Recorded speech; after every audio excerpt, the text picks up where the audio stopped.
सेठ के पास एक व्यक्ति काम करता था। सेठ उस व्यक्ति पर बहुत विश्वास करता था। जो भी जरूरी काम हो, सेठ हमेशा उसी व्यक्ति से कहता था। वो व्यक्ति भगवान का बहुत बड़ा भक्त था।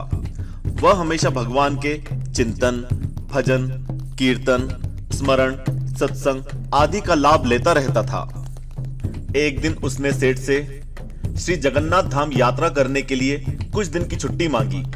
सेठ ने उसे छुट्टी देते हुए कहा, भाई, मैं तो हूं संसारी आदमी, हमेशा व्यापार के काम में व्यस्त रहता हूं, जिसके कारण कभी तीर्थ जाने का लाभ नहीं ले पाता।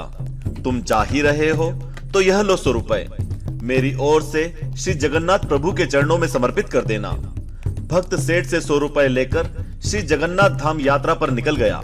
कई दिन की पैदल यात्रा करने के बाद वह श्री जगन्नाथपुरी पहुंचा।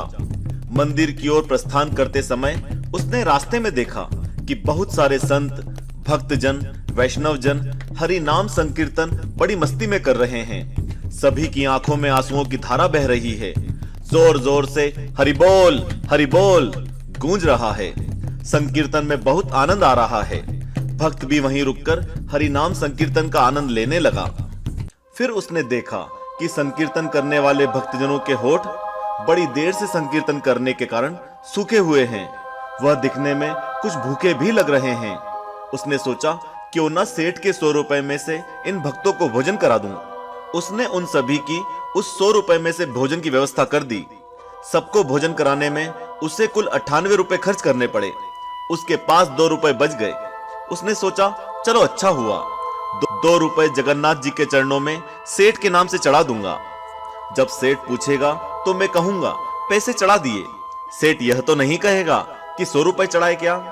सेठ पूछेगा पैसे चढ़ा दिए, मैं बोल दूंगा कि पैसे चढ़ा दिए।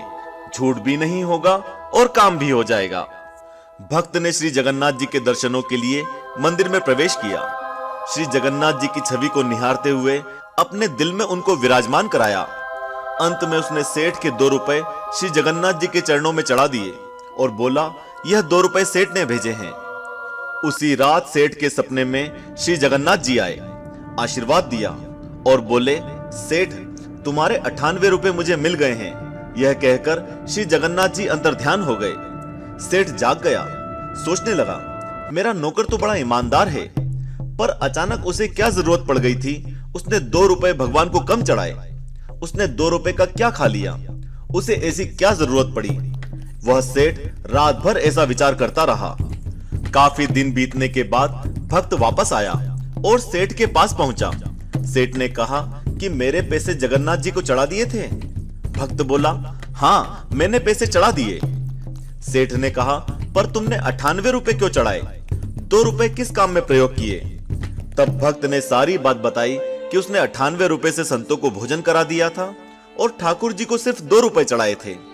सेठ सारी बात समझ गया और बड़ा खुश हुआ और भक्त के चरणों में गिर पड़ा और बोला, आप धन्य हो, आपकी वजह से मुझे श्री जगन्नाथ जी के दर्शन यहीं बैठे बैठे हो गए। मित्रों, इस कहानी का मूल यह है कि भगवान को आपके धन की कोई आवश्यकता नहीं है। भगवान को वह 98 रुपए स्वीकार हैं जो जीव मात्र की सेवा में खर्च किए गए, और उस 2 रुपए का कोई महत्व नहीं जो उनके चरणों में नगद के रूप में चढ़ाए गए।